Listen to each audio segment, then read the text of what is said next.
नमस्कार दोस्तों, आपका स्वागत है फैंटेसी नॉवल ऑडियो बुक में। आज हम लेकर आए हैं एक रोमांचक और रहस्यमयी कहानी जो आपको कल्पना की एक नई दुनिया में ले जाएगी। शुरू करने से पहले एक महत्वपूर्ण सूचना। इस कहानी के सभी पात्र, स्थान, घटनाएं और नाम पूर्णतः काल्पनिक हैं। इनका किसी वास्तविक व्यक्ति, स्थान या घटना से कोई संबंध नहीं है। यदि कोई समानता पाई जाती है तो वह मात्र संयोग होगी। तो बिना किसी देरी के आइए शुरू करते हैं आज की शानदार कहानी। यहाँ तक कि उसकी आत्मा में बसा लाल कड़ाहा उसकी प्रतिभा भी इस मामले में मददगार साबित नहीं हुई थी। लाल कड़ाही की बात करें तो जब माइकल ने पहली बार लाल कड़ाही को देखा था तब की तुलना में अब उसका उससे जुड़ाव और गहरा हो गया था। अब वह उसे थोड़ी अजनबी सी लगने लगी थी। हालांकि इस गहरे संबंध के बावजूद वह कई दिनों से इसके बारे में कुछ भी नया नहीं जान पाया था। इससे उसे निराशा हुई, थोड़ा उदास भी हो गया। लेकिन चूंकि फिलहाल वह कुछ नहीं कर सकता था, इसलिए वह केवल अपना सर्वश्रेष्ठ प्रदर्शन जारी रख सकता था और आगे बढ़ सकता था। ग्रिफिन को छोड़कर अपने सभी मरे हुए साथियों को उनकी सही जगह पर तैनात करने के बाद माइकल ग्रिफिन पर सवार हुआ और राजधानी की ओर वापस भागने लगा। उन्हें उम्मीद थी कि यह एक और शांत शाम होगी, वे सुबह तक बस खेती करते रहेंगे। लेकिन जब वे घर पहुंचे तो उन्होंने एस और लिया को वहां पाया। ऐसा नहीं था कि उनकी मौजूदगी से उसे हैरानी हुई हो, अब तक तो उसे उनकी आदत हो चुकी थी और लगता था कि उन्हें भी उसकी आदत हो गई थी। यहाँ तक कि लिया, जो पहले हमेशा दुविधा में रहती थी, आजकल उसके आसपास काफी सहज महसूस करती थी। हालांकि शाम के समय उनका घर पर होना दुर्लभ था। आमतौर पर वे केवल सुबह सुबह या देर रात को ही दिखाई देते थे। पिछले कुछ दिनों में माइकल को पता चल गया था कि वे हमेशा कहाँ गायब हो जाते थे। शहर के बाहरी और भीतरी दोनों हिस्सों में डोजो नामक स्थान थे, प्रशिक्षण कक्ष जहां आम लोग शूरवीर बनना सीखते थे और शूरवीर अधिक शक्तिशाली बनने के लिए प्रशिक्षण लेते थे। जाहिर तौर पर एस और लिया अपना अधिकांश समय वहीं बिता रहे थे। माइकल को जितना महसूस हुआ उससे यही लगा कि उनके प्रशिक्षण से कोई खास विकास नहीं हुआ था, कम से कम ताकत या शक्ति में तो नहीं। लेकिन वे दोनों सचमुच खुश दिख रहे थे, इसलिए उसने सोचा कि उन्हें अपना काम पसंद आ रहा है।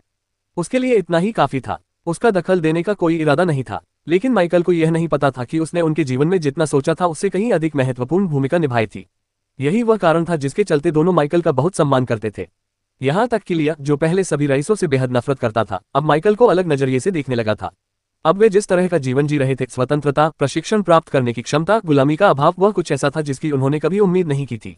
और इसका अधिकांश श्रेय उन्हीं को जाता है। जिस डोजो में वे प्रशिक्षण लेते थे वह भी माइकल द्वारा उनके लिए छोड़ी गई उदार राशि के कारण ही संभव हो पाया था। ये नौकरों का वह जीवन नहीं था जिसकी उन्होंने कभी कल्पना की थी, और इसके लिए वे वास्तव में आभारी थे। माइकल ने अपने पीछे सामने का दरवाजा बंद करते हुए अपनी भौहें ऊपर उठाईं। तुम जल्दी घर आ गए, आज हमें जल्दी छुट्टी दे दी गई, महाराज, एस ने जवाब दिया और आगे कहा, डोजो मास्टर ने कहा है कि अब से हम जल्दी छुट्टी करेंगे, किसी बड़े आयोजन की तैयारी में।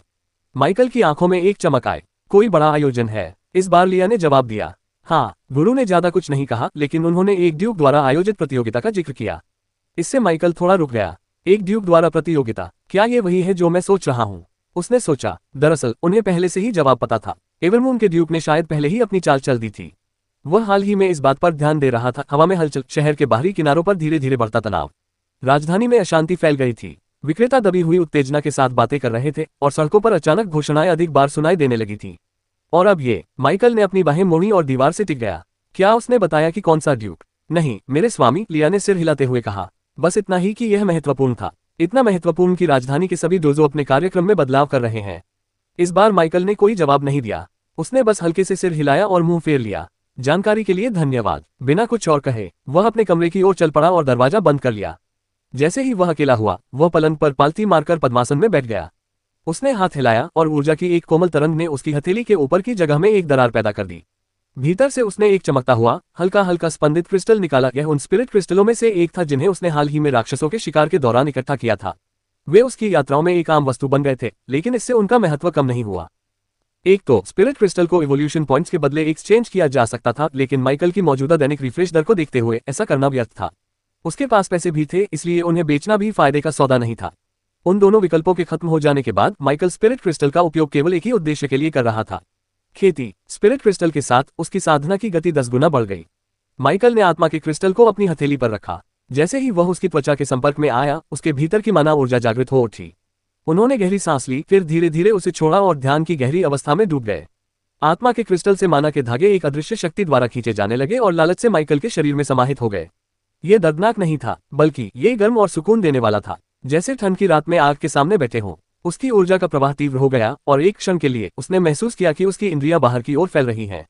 ये क्षणिक था, लेकिन उसके दिल की धड़कन तेज करने के लिए काफी था।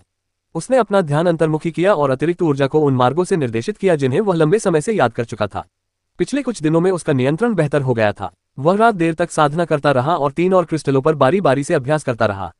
जब सूरज की पहली किरणें पर्दों को भेद कर अंदर आई तब तक उसने उल्लेखनीय प्रगति कर ली थी। जोड़ 1.2 इंटेलिजेंस। जैसे ही माइकल ने अपनी आंखें खोली, कमरे में एक हल्की सी दस्तक की आवाज गूंजी। माइकल ने अपना सिर घुमाया। दरवाजे के पीछे से ऐस की आवाज आ रही थी। मेरे स्वामी, आपसे मिलने कोई आया है। महत्वपूर्ण व्यक्ति प्रतीत होता है।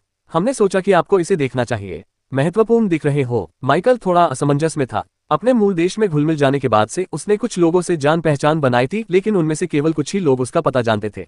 क्या एस जिस व्यक्ति की बात कर रहा था वह वाकई कोई ऐसा व्यक्ति था जिसे वह जानता था?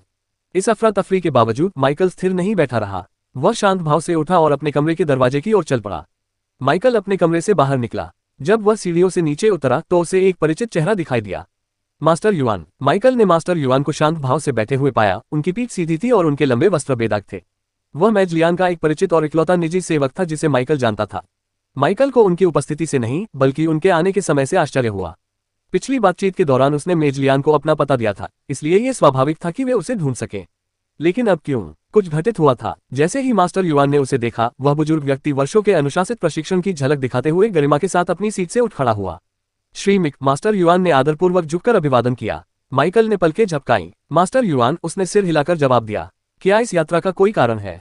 बूढ़े व्यक्ति ने अपने हाथ जोड़ लिए। महान जादूगर आपकी उपस्थिति चाहते हैं। माइकल की भौहें तन गईं। उसने अपनी आवाज शांत रखते हुए पूछा, क्या उसने बताया कि मामला क्या है? मास्टर युआन ने सिर हिलाया। बस इतना ही कि यह अत्यावश्यक है और यह आने वाले दिनों से संबंधित है। इसका मतलब कुछ भी हो सकता है। मुझे कुछ मिनट चाहिए, उसने ऊपर की ओर देखते हुए कहा। कृपया प्रतीक्षा करें। मास्टर युआन ने सिर झुकाया। बिल्कुल। माइकल अपने कमरे में लौटा और उसने अपने पीछे दरवाजा बंद कर लिया। उसने एक पल भी बर्बाद नहीं किया। माइकल ने अभ्यास की हुई फुर्ती से अपने नींद से सिकुड़े हुए कपड़े उतारे और सीधे वॉश बेसिन की ओर बढ़ गया। पानी ठंडा था, लेकिन उससे अच्छा लगा। उसने अपने चेहरे से लेकर बाहों तक पूरे शरीर को अच्छी तरह से साफ किया। इस प्रक्रिया में ज्यादा समय नहीं लगा।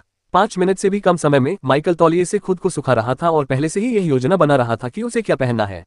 अपने रिश्ते के बावजूद माइकल दिखावे के महत्व को जानता था।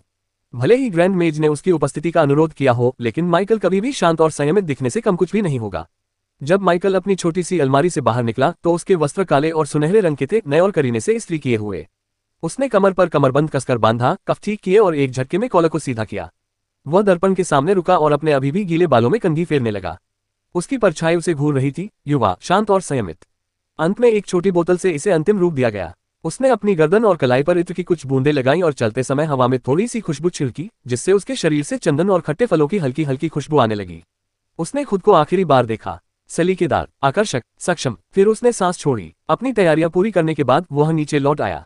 मास्टर युआन अभी भी बैठे हुए थे, हमेशा की तरह धैर्यवान। बूढ़े व्यक्ति की निगाहें माइकल के नए रूप पर सरसरी नजरों से गुजरी और हालांकि उन्होंने कुछ नहीं कहा, लेकिन उनकी भौहों का हल्का सा उठना उनकी स्वीकृति को दर्शाता था। माइकल ने विनम्रतापूर्वक सिर हिलाया। उसे और इंतजार न करवाएं। जी हाँ सर माइक। मास्टर युआन ने रास्ते में ज्यादा कुछ नहीं कहा। जब वे ग्रैंड मेज के अध्ययन कक्ष के ऊंचे दरवाजों पर पहुंचे तो युआन ने एक बार दस्तक दी, फिर एक तरफ हट गया। दरवाजा हल्की चरमराहट के साथ खुला और अंदर से जादूगरनी लियान की आवाज आई, अंदर आ जाओ। माइकल अंदर चला गया। हमेशा की तरह अध्ययन कक्ष गर्मजोशी से भरा हुआ था, जिसमें अलमारियां दीवारों तक ऊंची फैली हुई थीं और प्रत्येक अलमारी पुरानी किताबों, पांडुलिपियों और अजीब कलाकृतियों से भरी हुई थी। मेज लियान अपनी गहरे रंग की लकड़ी की मेज के पीछे बैठे थे, जो हल्की जादुई चमक के धुंध से घिरी हुई थी। माइकल के प्रवेश करते ही उसने ऊपर देखा और मुस्कुराया। सर माइक, यात्रा कैसी रही? माइकल ने थोड़ा झुककर अभिवादन किया। शानदार, महामहिम। मौसम सुहाना है। मेज लियान ने सिर हिलाया और मास्टर युआन की ओर देखा। धन्यवाद युआन, आप बाहर प्रतीक्षा कर सकते हैं। बूढ़े व्यक्ति ने एक बार झुककर अभिवादन किया, फिर मुड़कर चला गया और अपने पीछे दरवाजा बंद कर दिया। माइकल डेस्क के पास गया और इंतजार करने लगा। मेज लियान ने अपने सामने रखी कुर्सी की ओर इशारा करते हुए कहा, बैठो। हमें 3 बातों पर चर्चा करनी है। माइकल पीठ सीधी करके बैठा था। उसका दिमाग पहले से ही कई संभावनाओं के बारे में सोच रहा था। पहला, मेज लियान ने दराज में हाथ डालते हुए कहा, पहाड़ी बंदरों के शिकार से मिलने वाला तुम्हारा भुगतान है। उसने मेज पर एक भूरे रंग का थैला रखा। वह आश्चर्यजनक रूप से भारी पड़ा। माइकल ने पलकें झपकाते हुए उसे खोला और अंदर झांका। उसमें सिक्के नहीं भरे हुए थे। इसके बजाय वहां सोने के कागज की पर्चियां थीं, जिनमें से प्रत्येक पर चिन्ह और संख्याएं अंकित थीं। माइकल ने कुछ पर्चियां गिनी और उस अपरिचित वस्तु को देखकर भौहें सिकुड़ी। 50 सोने के कागज, मेज लियान ने हाथ जोड़ते हुए कहा। प्रत्येक कागज 1000 सोने के सिक्कों के बराबर है। माइकल की आंखें चौड़ी हो गईं। ये 50,000 सोने के सिक्के हैं। जी हाँ, लियान ने पुष्टि की। आप इन्हें शहर के किसी भी बैंक में नकदी में बदल सकते हैं या बड़े व्यापारियों से खरीदारी करते समय सीधे भुगतान के रूप में उपयोग कर सकते हैं। इसे अपना योगदान समझें। और एक मौन स्वीकृति। माइकल के होंठ हल्के से खुल गए। वह अभी पूरी तरह से ठीक भी नहीं हुआ था कि मेज लियान ने हाथ उठाया। अब दूसरे मुद्दे पर आते हैं। मेजलियान ने एक और दराज में हाथ डाला और एक और थैली निकाली। ये छोटी थी लेकिन उतनी ही अलंकृत थी। कलाई की एक झटके से उसने उसे माइकल की ओर सरका दिया। माइकल ने उसे पकड़ा और सावधानीपूर्वक थैली खोली। अंदर सोने के टिकटों का एक और जत्था है। उसके हाथ एक पल के लिए रुक गए। पहले थैले से पहले ही चकरा रहा उसका दिमाग धन की इस दूसरी लहर को समझने के लिए संघर्ष कर रहा था। और 50, उसने बुदबुदाते हुए ऊपर देखा। मेजलियान ने सिर हिलाकर सहमति जताई। सही है, 50 और सोने के कागज, 50,000 सोने के। माइकल को लगा कि दुनिया थोड़ी सी झुक गई है। यह अविश्वसनीय था, लेकिन इससे पहले कि वह पूछ पाता कि ये दूसरी थैली किस काम की है, मेजलियान ने फिर से बोलना शुरू कर दिया। उस घटना के दौरान मेरी और राज्य के शूरवीरों की सहायता करने के लिए यही तुम्हारा पुरस्कार है। ये शब्द सुनते ही माइकल के चेहरे के भाव बदल गए। वह मेजलियान के कहने का तरीका भी सुनकर उसकी रीढ़ की हड्डी में सिहरन दौड़ गई। वह राक्षस, एक ऐसी चीज जिसे वह देख भी नहीं पाया था और जिसने लगभग उसकी जान ले ली थी।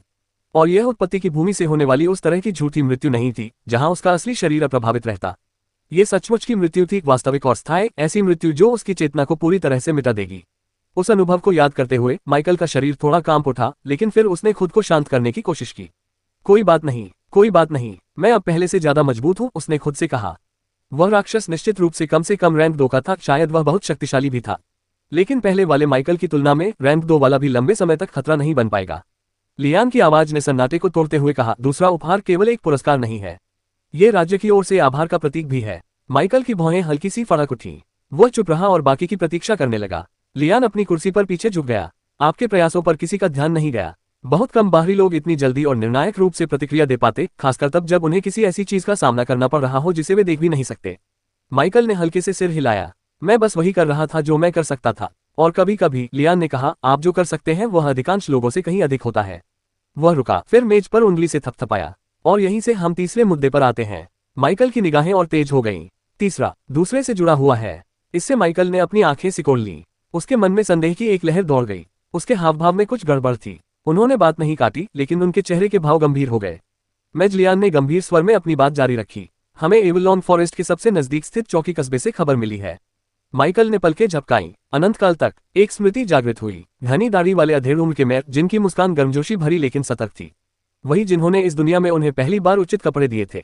क्या हुआ? माइकल ने धीमी आवाज में पूछा। राक्षसों को नियंत्रित करने वाला प्राणी फिर से सक्रिय हो गया है, लियान ने कहा। कई दिनों तक शांत रहने के बाद उसने शहर की ओर राक्षसों की लहरें भेजना शुरू कर दिया है। माइकल के हाथ हल्के से मुड़ गए। क्या कोई हताहत हुआ है? उसने पूछा। नहीं, लियान ने कहा, अभी नहीं। भेजे गए जीव कमजोर थे। वहां तैनात सैनिक उनसे निपटने के लिए काफी थे। लेकिन असल मुद्दा तो यही है। माइकल ने भौहें चढ़ाईं। कुछ देर बाद उसके मन में एक संदेहजनक विचार आया। क्या ये जांच पड़ताल है? लियान ने सिर हिलाया। बिल्कुल सही। माइकल की रीढ़ की हड्डी में सिहरन दौड़ गई। उस राक्षस की विचित्र क्षमता को देखते हुए वह काफी शक्तिशाली है, लियान ने आगे कहा, लेकिन निश्चित रूप से वह इससे भी अधिक शक्तिशाली कुछ भेज सकता था। पर उसने ऐसा नहीं किया।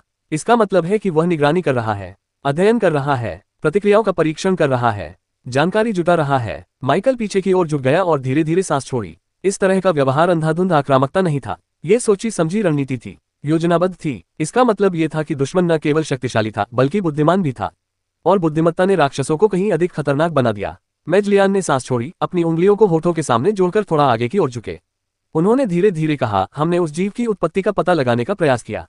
माइकल चुपचाप उसे देखता रहा। परिणाम चिंताजनक थे। लियान की आवाज धीमी हो गई। बुजुर्गों के अनुसार उस प्राणी के चारों ओर की ऊर्जा पर निषिद्ध विद्या का निशान था, विशेष रूप से एक प्रकार का जादू जिसे लगभग 4 शताब्दियों पहले राज्य द्वारा प्रतिबंधित कर दिया गया था। माइकल की आंखें सिकुड़ गईं। एक घटना के बाद उस प्रकार के प्रयोग को अत्यधिक खतरनाक माना गया। राज्य ने उसे शापित विद्या घोषित कर दिया।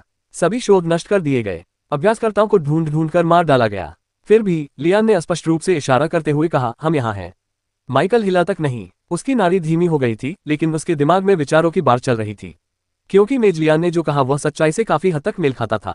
वह प्राणी महज एक भटका हुआ जानवर नहीं था। उसे एक सीलबंद खंडहर में क्षयग्रस्त जादू की परतों के नीचे गहराई में बंद रखा गया था। एक ऐसा खंडहर जिसमें वह दाखिल हुआ था। एक ऐसा खंडहर जिसे उसने गलती से खोल दिया था। यह कोई संयोग नहीं था, यह भाग्य नहीं था, वह वही था। उसने इसे छोड़ दिया था, और यह बात किसी और को नहीं पता थी। मेजलियान के बोलते रहने पर माइकल ने कुछ नहीं कहा और अपने चेहरे पर कोई भाव नहीं आने दिया। इस प्राणी के ठीक होने के संकेत मिल रहे हैं, महान जादूगर ने आगे कहा। इसके हमले और भी परिष्कृत हो रहे हैं। इसके माना पैटर्न अधिक स्थिर हो रहे हैं। यह विकसित हो रहा है या शायद अपनी मूल अवस्था में लौट रहा है। जो भी हो, इसने अभी तक अपनी चरम सीमा प्राप्त नहीं की है। माइकल का हाथ शांति से उसकी कुर्सी के आर्मरेस्ट पर टिका हुआ था, लेकिन उसकी आस्तीन के नीचे उसकी उंगलियों के जोड़ सफेद पड़ गए थे। वह जानता था, जब वह राक्षस पहली बार प्रकट हुआ था तब वह पूरी ताकत में नहीं था। और अब वह फिर से ऊर्जा इकट्ठा कर रहा था, बढ़ रहा था, जिसका मतलब था कि उनके पास समय सीमित था। और वही इसके चलने का कारण था। माइकल ने गहरी सांस ली। मुझे बताने के लिए धन्यवाद। लियान ने सिर हिलाकर सहमति जताई। तुम भरोसेमंद साबित हुए हो। मैं चाहती थी कि तुम्हें ये पता चले। लियान अपनी सीट पर थोड़ा हिले डुले और उनकी उंगलियों के आसपास की रोशनी मंद पड़ गई। इसीलिए मैंने आपको यहाँ बुलाया है, उन्होंने कहा। राज्य कार्रवाई की तैयारी कर रहा है। 5 दिनों में एक सेना को एवलॉन फॉरेस्ट भेजा जाएगा। माइकल की भौहें तन गईं। एक शक्ति, हाँ, रॉयल नाइट्स, मैं और एक ग्रैंड नाइट मिलकर एक संयुक्त अभियान चलाएंगे, शायद और भी लोग शामिल हों। वह रुका, उसकी नजरें अर्थपूर्ण ढंग से ऊपर उठी। हो सकता है कोई महान जादूगर भी हमारे साथ जुड़ जाए। माइकल की सांस अटक गई। उसकी आंखों में संयमित उत्साह की चमक आ गई। एक महान जादूगर, पदक्रम में वे ग्रैंड मेजेस और ग्रैंड नाइट से ऊपर थे। जहां तक उन्हें समझ आया, ऐसे पद धारण करने वाले संभवतः रैंक 2 के शिखर पर थे, संभवतः रैंक 3 पर भी, जिसका मतलब था कि वे अधिकांश खतरों से कहीं अधिक शक्तिशाली थे, शायद इतने मजबूत कि उस राक्षस को पूरी तरह से नष्ट कर सके। मैं समझ गया, माइकल ने धीरे से कहा। ये महत्वपूर्ण है। लियान ने इस प्रतिक्रिया पर हल्की सी मुस्कान बिखेरी। मुझे लगा था कि आपको इसमें दिलचस्पी होगी, और इसी से मुझे वह सवाल याद आया जिस पर मैं सुबह से सोच रही हूँ। माइकल ने अपना सिर झुकाया। क्या आपकी हमसे जुड़ने की इच्छा है? माइकल ने एक बार पलकें झपकाईं। उसे यकीन नहीं था कि उसने सही सुना है। लियान ने सिर हिलाया। हाँ, तुम। माइकल थोड़ा पीछे झुक गया, अचंभित होकर। मैं नहीं। क्या तुम आधिकारिक तौर पर राज्य के सैनिक हो? लियान ने उसकी बात पूरी की। सही कहा, लेकिन तुम्हारी ताकत को मान्यता प्राप्त है। माइकल ने तुरंत जवाब नहीं दिया। उसके मन का एक हिस्सा तुरंत हाँ कहना चाहता था, लेकिन उस पल की याद उसकी कुछ भी करने में असमर्थता, वह भय जिसने उसे पनडुब्बी बना दिया था, अभी भी एक परछाई की तरह उसकी त्वचा से चिपकी हुई थी। लियान ने उसकी झिझक को भांप लिया। यह कोई आदेश नहीं है, यह एक निमंत्रण है। फैसला आपका है। माइकल की नजरें फर्श पर टिक गईं। उन्हें पुराने मेयर की याद आई, सैनिकों की, और अनजाने में ही उसने उन सभी को विनाश के मुंह में धकेल दिया होगा। उसने नाक से गहरी सांस ली, फिर ऊपर देखा। मैं आऊंगा, उसने कहा। लियान ने शांत और संयमित भाव से एक बार सिर हिलाया, लेकिन माइकल ने उसकी सहमति की हल्की सी सांस को महसूस किया। अच्छा, ग्रैंड मेज ने कहा। तैयार हो जाओ, हम 5 दिन बाद भोर में रवाना होंगे। 5 दिन कोई कम समय नहीं था, लेकिन ये भी ज्यादा लंबा नहीं था। फिर भी माइकल के लिए कुछ चीजें तैयार करने के लिए ये काफी था।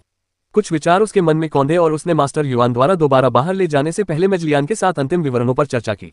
शहर के भीतरी इलाके से बाहर, शहर के बाहरी इलाकों की सड़कों पर माइकल अपने घर की ओर चल पड़ा और मन ही मन उन सभी चीजों की सूची बना रहा था जो उसे आने वाले दिनों में करनी थी। उसने जादूगर लियान और राज्य के साथ उस राक्षस के खिलाफ हमले में शामिल होने का वादा किया था, इसलिए वह ऐसा करेगा। अगर अब उनमें कुछ चीजों का सामना करने का साहस नहीं है, तो माइकल को लगता है कि भविष्य में अधिक शक्ति होने पर भी वे शायद हिचकिचाएंगे। हाँ, खतरनाक चीजों से सावधान रहना बुद्धिमानी थी, लेकिन ऐसे भी मौके आते थे जब बहादुरी की जरूरत होती थी और कायरता एक पाप थी। माइकल को लगा कि अब समय आ गया है। हालांकि उसने स्वयं उस राक्षस से लड़ने की योजना नहीं बनाई थी। ये काम उसके मरे हुए सैनिकों का था। ऐसे ही क्षणों में माइकल को वास्तव में नेक्रोमेंसर होने का महत्व समझ आता था। ब्राइटगेट सिटी का सुपर एसोसिएशन वुडस्टोन वाले से कहीं बेहतर है। मेरे सभी ताकतवर ऑफ के पास अब कवच और हथियार हैं। यहाँ तक कि स्पार्टन के पास भी। कमजोर एंडेव के पास भी कवच है, हालांकि वह निचले स्तर का है।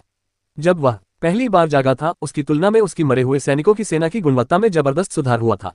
अपनी ताकत और बढ़ती संपत्ति के साथ साथ ब्राइटगेट में मौजूद आयामी दरारों के माध्यम से उपलब्ध कई अवसरों के कारण वह पहले से कहीं अधिक बेहतर स्थिति में था। उनकी संपत्ति बढ़ नहीं रही थी, लेकिन स्थिर बनी हुई थी। भारी खर्च को देखते हुए यह एक जीत थी। अब तो उसके मरे हुए जादूगरों के पास भी जादू को बढ़ाने वाली वस्तुएं थीं। इन सब बातों पर विचार करते हुए माइकल को एक महत्वपूर्ण बात का एहसास हुआ। उसे अपने लिए भी सामान इकट्ठा करना शुरू कर देना चाहिए। उसके पास कवच तो था, लेकिन वह उसका इस्तेमाल बहुत कम करता था। उसे पहनना बोझिल था और उसके सामने आने वाले अधिकांश खतरे उसकी सामान्य शारीरिक सुरक्षा को भेद भी नहीं पाते थे। लेकिन उसके पास और कुछ खास नहीं था। जादुई छड़ियां शक्तिशाली थी, लेकिन उसकी माना शक्ति पहले से ही मजबूत थी, जिसका अर्थ है कि केवल उच्च श्रेणी की छड़ियां ही उसे लाभ पहुंचा सकती थीं। और वे दुर्लभ थे। जादुई हार जैसी कम ऊर्जा बढ़ाने वाली वस्तुएं अब उसके लिए उपयोगी नहीं थीं, इसलिए उसने उन पर ध्यान नहीं दिया। लेकिन अब अपने रास्ते में एक पुराने दुश्मन को देखकर माइकल ने अलग तरह से सोचना शुरू कर दिया। उसे और अधिक माना की आवश्यकता नहीं थी, उसे सुरक्षा की जरूरत थी, विशेष रूप से उसके दिमाग की सुरक्षा। उन्हें वह पल आज भी स्पष्ट रूप से याद था। Pub future ads. उस राक्षस ने उस पर मानसिक हमला किया था और उसे सीधे जान से मारने की कोशिश की थी। सिस्टम के अनुसार उसकी बुद्धिमत्ता का आंकड़ा उसकी मदद कर सकता था, लेकिन माइकल अपनी जान जोखिम में नहीं डालना चाहता था। इसलिए उसने एक निर्णय लिया। वह ऐसी चीजों की तलाश में जा रहा था जो उसके दिमाग की रक्षा कर सके। और अब जब यह विचार उनके दिमाग में आ गया था, तो यह उनकी सर्वोच्च प्राथमिकता बन गया। माइकल शहर के बाहरी इलाके में स्थित अपने घर लौट आया और जैसे ही उसने दरवाजा खोला, घर की जानी पहचानी खुशबू उस पर छा गई। वहां शांति थी। उसने आदतवश बैठक कक्ष पर नजर डाली, लेकिन वह खाली था। घर का त्वरित निरीक्षण करने पर उनका संदेह पुष्ट हो गया। एस और लिया जा चुके थे। शायद वे फिर से अपने डोजो प्रशिक्षण के लिए गए होंगे। माइकल को कोई आपत्ति नहीं थी। वह अपने कमरे में गया और बिस्तर पर लेट गया। एक मृत जादूगर को पहरा देने के लिए बुलाकर उसने अपनी आंखें बंद कर लीं।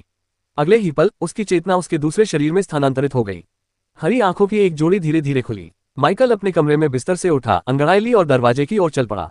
उसने पुकार कर पूछा, आंटी मिया? कोई जवाब नहीं। उसके भीतर से माना कि एक लहर प्रवाहित हुई और उसकी इंद्रियां तालाब में उठने वाली लहर की तरह पूरे जागीर में फैल गईं। केवल उसके मरे हुए सैनिकों ने ही जवाब दिया। आंटी मिया यहाँ नहीं थी। लिली की बात करें तो वह इस समय स्कूल में थी। उसे जांच करने की कोई जरूरत नहीं थी। तो वह अकेला था, वह और उसका मरे हुए साथी। माइकल ने जरा भी समय बर्बाद नहीं किया और तुरंत फ्रेश होने चला गया। नए कपड़े पहनने के बाद वह अपने घर से बाहर निकला और ब्राइटगेट सिटी में सुपर एसोसिएशन की शाखाओं में से एक की ओर चल पड़ा। उन्हें केंद्र पहुंचने और प्रभारी व्यक्ति से बात करने में ज्यादा समय नहीं लगा। काउंटर पर बैठी महिला के छोटे घुंघराले बाल थे और उसने एक चिकनी काली वर्दी पहन रखी थी, जिसके सीने पर सुपर एसोसिएशन का चांदी का प्रतीक चिन्ह अंकित था। माइकल के पास आते ही उसकी नजरें एक पल के लिए ऊपर उठी, लेकिन जैसे ही उसने उसे पहचाना उसके पेशेवर चेहरे पर थोड़ी नरमी आ गई। वापस स्वागत है मिस्टर माइकल, उसने कहा। क्या आज आप कुछ ढूंढ रहे हैं? हाँ, माइकल ने बिना किसी झिझक के जवाब दिया। मुझे सुरक्षा उपकरण चाहिए, कुछ ऐसा जो मुझे मानसिक हमलों से बचा सके। हाँ, माइकल ने बिना किसी झिझक के जवाब दिया। मुझे सुरक्षा उपकरण चाहिए, कुछ ऐसा जो मुझे मानसिक हमलों से बचा सके। महिला ने उत्सुकता से अपनी भौहें उठाई, लेकिन कुछ नहीं कहा और काउंटर के नीचे से एक चिकना टैबलेट जैसा उपकरण निकाला। उसने उसे कुछ बार टैप किया और वस्तुओं की एक सूची हवा में प्रोजेक्ट होकर स्क्रीन पर दिखाई देने लगी। आपकी किस्मत अच्छी है, उसने स्क्रॉल करते हुए कहा। ब्राइटगेट की शाखा में हाल ही में एक खेप आई है। उनकी कई कलाकृतियां विशेष रूप से मानसिक सुरक्षा के लिए बनाई गई हैं। चलिए, मैं आपको उपलब्ध वस्तुएं दिखाती हूँ। जब उसने पहला विकल्प बताया तो माइकल उसकी ओर झुक गया। इसे माइंडरूट पेंडेंट कहते हैं। यह मानसिक हस्तक्षेप के प्रति निष्क्रिय प्रतिरोध प्रदान करता है, आपकी प्राकृतिक प्रतिरोध क्षमता का लगभग 15%। यह कोई बहुत बड़ा प्रतिरोध नहीं है, लेकिन फिर भी बहुत उपयोगी है। यह अन्य सुरक्षा उपकरणों के साथ भी अच्छा काम करता है। कीमत $122,000। Pub future ads. माइकल ने सिर हिलाया। इसके बाद उसने स्वाइप करके दूसरे पेज पर जाने का विकल्प चुना। यह वेलबैंड सर्कल 8 है। दिन में एक बार ये किसी एक मानसिक हमले को पूरी तरह से बेअसर कर सकता है, लेकिन बस इतना ही। उसके बाद कूलडाउन रीसेट होने तक ये केवल सजावटी वस्तु बनकर रह जाता है। कीमत $325,250। कुछ और मजबूत है क्या? माइकल ने पूछा। महिला ने सिर हिलाया और फिर से उंगली से इशारा किया। यह अनुभूति शायद आपके लिए रुचिकर हो। Dream steel ring. ये निम्न स्तर के भ्रमों से प्रतिरक्षा प्रदान करती है, मानसिक दुर्बलताओं की संभावना को कम करती है और युद्ध के दौरान मानसिक स्पष्टता को बढ़ाती है। ये दुर्लभ है। कीमत $487,700। उस बात ने माइकल का ध्यान खींचा। ये बिल्कुल सस्ता तो नहीं था, लेकिन जिस स्थिति का उसे सामना करना पड़ रहा था उसे देखते हुए उन्होंने पूछा, क्या कोई ऐसी चीज है जो सीधे तौर पर उच्च स्तरीय मानसिक हमलों से सुरक्षा प्रदान करती हो? महिला ने एक पल सोचा, फिर दूसरी बात बताए। ये है सुरक्षा कवच। उसने चांदी के धागों से बुने हुए एक लबादे की ओर इशारा करते हुए कहा, जिसके किनारे पर मंत्रों की नक्काशी की गई थी। ये पूरे शरीर को ढकने वाला वस्त्र है, जिस पर एक स्थिर अवरोध का जादू किया गया है, जो एक दिन में होने वाले पहले मानसिक आघात को एक उच्च स्तरीय सीमा तक अवशोषित कर लेता है। यह क्षेत्र के जादूगरों और टेलीपैथों के बीच बहुत लोकप्रिय है। कीमत $790,000। माइकल ने अपनी आंखें थोड़ी सिकुड़ी। वह विकल्प अच्छा लग रहा था, लेकिन उसे और विकल्प चाहिए थे। कोई सहायक सामग्री, छोटी मोटी चीजें। उसने सिर हिलाया, उसके होंठ हल्के से मुड़े। जी हाँ, यह अगला वाला खास है। उसने एक चिकने काले डिब्बे की छवि प्रस्तुत की। जैसे ही वह प्रोजेक्शन में खुला, उसमें झुमकों की एक जोड़ी दिखाई दी, प्लेटिनम के पतले सुंदर बैंड जिनमें 2 बैंगनी पत्थर जड़े हुए थे जो हल्के से झिलमिला रहे थे, मानो क्रिस्टल में कैद तारों की रोशनी हो। ये सायरन की प्रतिध्वनि वाली बालियां हैं। प्रतिध्वनि क्रिस्टल और माइंडवीव मिश्र धातु से निर्मित। ये बेहद शक्तिशाली हैं। पहनने पर ये लगातार मानसिक व्यवधान को कम करती है और पहनने वाले के केंद्र से मानसिक दबाव को दूर करती है। ये मानसिक स्पष्टता को भी बढ़ाती है, जिससे मंत्रों का प्रयोग करने वालों की गति तेज हो सकती है। सबसे महत्वपूर्ण बात यह है कि इनमें एक बार इस्तेमाल होने वाली मानसिक ढाल है, जो सीधे उच्च स्तरीय मानसिक हमले को रोक सकती है। एक बार सक्रिय होने पर ढाल को पुनः सक्रिय होने में 7 दिन लगते हैं। कीमत $2 मिलियन। माइकल की भौहें थोड़ी ऊपर उठी। यह एक भारी कीमत थी, लेकिन इसका असर कीमत के बराबर था। यह तो बहुत बढ़िया है, उन्होंने स्वीकार किया। क्या कोई प्रतीक्षा सूची में है? इस शाखा के लिए नहीं, महिला ने हल्की मुस्कान के साथ जवाब दिया। आप ही पहले व्यक्ति होंगे जो इनकी मांग करेंगे। उसने फिर स्क्रॉल किया। हमारे पास इकोपिंस नाम का एक सेट भी है। ये झुमकों का एक कम उन्नत संस्करण है। इसमें केवल ध्वनि को कम करने और स्पष्टता को थोड़ा बढ़ाने का प्रभाव है। कोई शील्ड नहीं है। कीमत $178,000। माइकल ने उस बात को सिरे से खारिज कर दिया। अगली चीज जिसने उसका ध्यान खींचा वह थी एक छोटी सी गेंद जो मार्बल के आकार की थी। यह एक नलकोर बीड है, उसने समझाया। आप इसे पकड़ सकते हैं या अपने गिये में लगा सकते हैं। सक्रिय होने पर यह आपके दिमाग के चारों ओर एक अस्थायी नल फील्ड बनाता है, जिससे आप मानसिक स्कैन के लिए अदृश्य हो जाते हैं और माइंड रीडिंग या सजेशन स्पेल से लगभग अप्रभावित हो जाते हैं। अवधि 10 सेकंड। कूलडाउन 12 घंटे। कीमत $510,000। माइकल ने कुछ पल उस मनके को घूरने के बाद सिर हिलाया। मैं इस गोले को नहीं लूंगा, लेकिन बाकी सब कुछ मैं ले लूंगा। महिला ने पलकें झपकाई और पेशेवर अंदाज में सिर हिलाया। समझ गई, इसमें mindroot pendant, well band circlet, dream steel ring, warden mantle और सायरन इको इयरिंग्स शामिल हैं, सही है ना? माइकल ने सिर हिलाया। बिल्कुल सही, मैं खरीदारी की प्रक्रिया शुरू कर रही हूँ। आपकी अनुमति सत्यापित करने और सामान प्राप्त करने की पुष्टि करने में कुछ मिनट लगेंगे, उसने अपने टैबलेट पर टैप करते हुए कहा।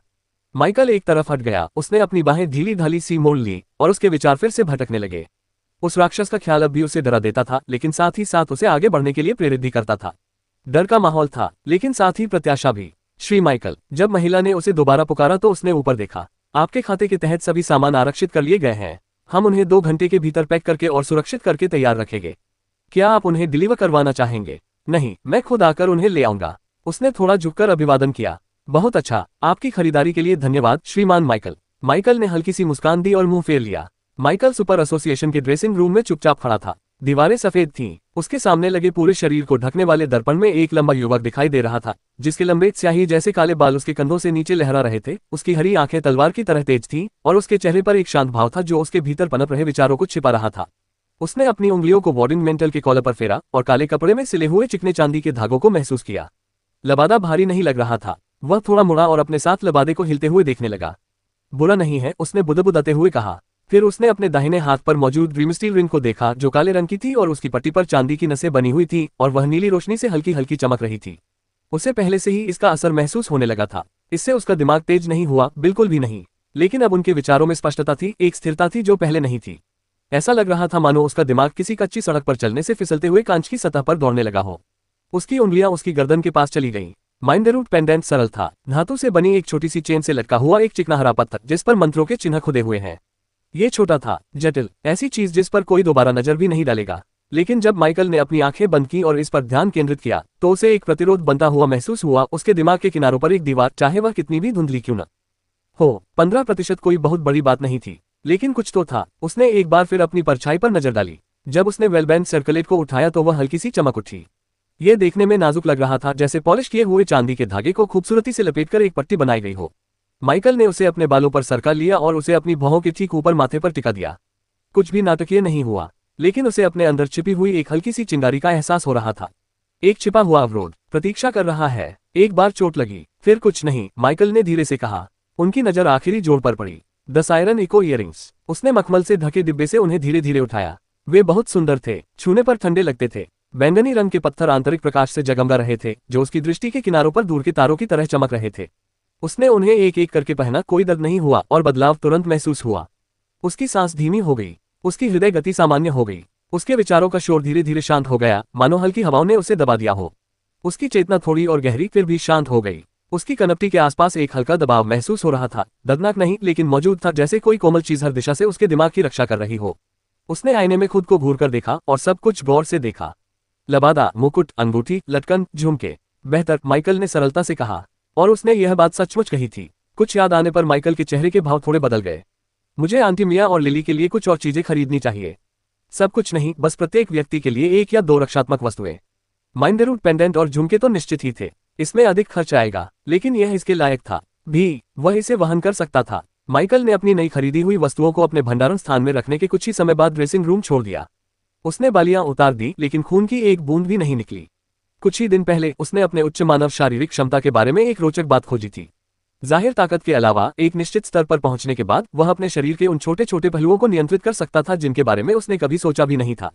उदाहरण के लिए, वह बिना किसी घाव के भी खून की एक बूंद निकाल सकता था, या फिर वह अपनी इच्छा से उसके शरीर के किसी विशेष हिस्से को कठोर या नर्म बना सकता है। माइकल को यकीन नहीं था कि यह सभी उच्च मनुष्यों का एक अनूठा लक्षण है, लेकिन फिर भी यह एक महत्वपूर्ण खोज थी। ड्रेसिंग रूम के बाहर उन्होंने सुपर एसोसिएशन के कर्मचारियों से अपनी नई खरीदारी के बारे में बात की। मैंने 2 अतिरिक्त उपयोगकर्ताओं के लिए पेंडेंट और झुमके की कॉपी बनाने के आपके अनुरोध को नोट कर लिया है। धन्यवाद, माइकल ने जवाब दिया और स्लेट लेकर उस पर अपने अंगूठे का निशान लगाया। एक हल्की सी घंटी की आवाज से लेन देन की पुष्टि हुई। क्या आप सामान अपने निवास स्थान पर मंगवाना चाहेंगे या इसे अपने वॉल पैकेज के साथ स्टोर करवाना चाहेंगे? उन्होंने कहा, आवासीय, शीघ्र। बेशक साहब। उसने सिर हिलाकर उसे सहमति दी और फिर मुंह फेर लिया। वह कांच के गलियारे से गुजरा जहां से शहर का नजारा दिखता था। सफेद टाइलें उसके जूतों के नीचे नर्म महसूस हो रही थी। 2 दुनियाएं, फिर भी दोनों में से कोई भी सुरक्षा की सच्ची भावना प्रदान नहीं करती। उत्पत्ति का देश। इस दुनिया में जिसकी मुट्ठी सबसे बड़ी होती थी वही हमेशा सही होता था। अरोरा, राक्षसी अलौकिक शक्तियां बेकाबू होकर फैल गईं। 2 दुनियाओं, अलग अलग समस्याएं, लेकिन समाधान वही है। ताकत। जब तक उसके पास पर्याप्त मात्रा में वह चीज होती थी, बाकी सब कुछ आसान था। तारांकन तारांकन तारांकन तारांकन तारांकन तारांकन। एक दिन चला गया था। खिड़कियों से छनकर आती सुबह की हल्की गर्म रोशनी से माइकल अपनी ध्यान मुद्रा से जागा। जो 1 इंटेलिजेंस सिस्टम अलर्ट की धीमी गूंज उसके दिमाग में गूंज रही थी। माइकल के मन में कई विचार कौंधे, फिर उसके होठों के किनारे पर एक हल्की सी मुस्कान आ गई। आज का दिन है। उठते समय उसके होठों पर हल्की सी मुस्कान आ गई। अंदर ही अंदर एक रोमांच पनप रहा था, क्योंकि आज वह आखिरकार अपने सबसे विचित्र मरे हुओं में से एक को विकसित करने जा रहा था। राजकुमार माइकल के पास 100 से अधिक मरे हुए सैनिकों की कमान होने के बावजूद उनमें से केवल कुछ ही नाम वाले थे। Lucky, Prince, Lily, Beginning, Ghost, Fed, Purple, Blue, Spartan. उनमें से लकी और प्रिंस उनके पहले साथी थे, वे 2 लोग जिन्होंने वास्तव में सत्ता में उनके शुरुआती उत्थान में उनका साथ दिया था। लेकिन जैसे जैसे समय बीतता गया और उसकी प्रतिभा की जटिलताओं के साथ साथ मरे हुए लोगों की बढ़ती संख्या के कारण प्रिंस शीर्ष 2 की सूची से नीचे खिसक गया। अब उससे भी अधिक बलवान कुछ लोग थे, हालांकि उनकी संख्या 3 से अधिक नहीं थी। यह थोड़ा दुर्भाग्यपूर्ण था, खासकर इसलिए क्योंकि माइकल खुद भी अपने ज्यादातर मरे हुए साथियों से ज्यादा ताकतवर हो गया था। लेकिन आज दोपहर तक जब उसकी प्रतिभा तरोताजा हो जाएगी और उसे और अधिक विकास अंक मिलेंगे, तो माइकल आखिरकार प्रिंस को फिर से विकसित करने में सक्षम होगा। इससे शीर्ष 2 में उनकी रैंक बहाल नहीं होगी, मौजूदा टीम के साथ नहीं। फिर भी यह उसे उसकी पूर्व स्थिति में वापस लाने के लिए पर्याप्त होगा, माइकल की सेना में सबसे मजबूत लोगों में से एक के रूप में, न कि केवल मजबूत लोगों में से एक के रूप में। हालांकि प्रिंस को विकसित करने के लिए पर्याप्त अंक हासिल करने में अभी भी कुछ घंटे बाकी थे, इसलिए माइकल ने अपने विचारों को शांत किया, अपने भंडारण स्थान से एक स्पिरिट क्रिस्टल निकाला और अपनी साधना तकनीक के श्वास पैटर्न का पालन करते हुए ध्यान फिर से शुरू किया। तारांकन तारांकन तारांकन तारांकन तारांकन तारांकन तारांकन तारांकन तारांकन तारांकन तारांकन तारांकन। कुछ घंटों बाद जैसे ही उसके दैनिक अंक रिफ्रेश होकर 200 से अधिक हो गए, माइकल ने राजधानी छोड़ने की तैयारी शुरू कर दी। सबसे पहले उसने तरोताजा होकर नए कपड़े पहने और फिर बाहर निकल गया। कुछ ही क्षणों बाद वह एक बार फिर जंगल के भीतर उस परिचित खुले मैदान में खड़ा था।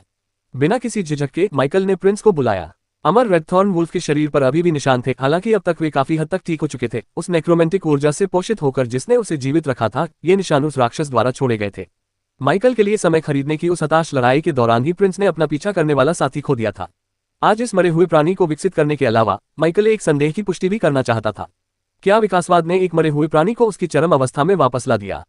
सच कहूं तो हालांकि उसने पहले कभी बुरी तरह से क्षत विक्षत शव को पुनर्जीवित करने की कोशिश नहीं की थी, फिर भी उसे जवाब का अंदाजा था।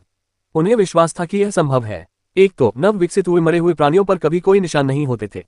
दूसरे, आयामी दरारों से निकाले गए ऐसे राक्षस जिनमें प्रजनन अंग नहीं थे, उन्होंने विकास के बाद किसी तरह उन्हें प्राप्त कर लिया। ऐसा लगा जैसे विकास ने उन्हें ठीक कर दिया हो।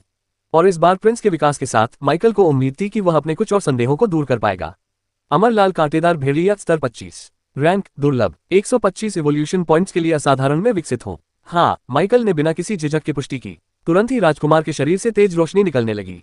प्रिंस के शरीर से एक तेज स्पंदित प्रकाश निकला, जिसने जंगल के खुले मैदान को घोर सफेद रोशनी से जगमगा दिया। मृत आत्माओं की जानी पहचानी गंध दबाव की एक श्रृंखला के साथ मिलकर धीरे धीरे रेडथॉर्न वुल्फ के विकसित होते रूप से रिसने लगी। माइकल सहज रूप से पीछे हट गया। शुरुआत में दबाव हल्का था, जैसे जंगल अपनी सांस रोक लेता है, फिर यह गाढ़ा हो गया।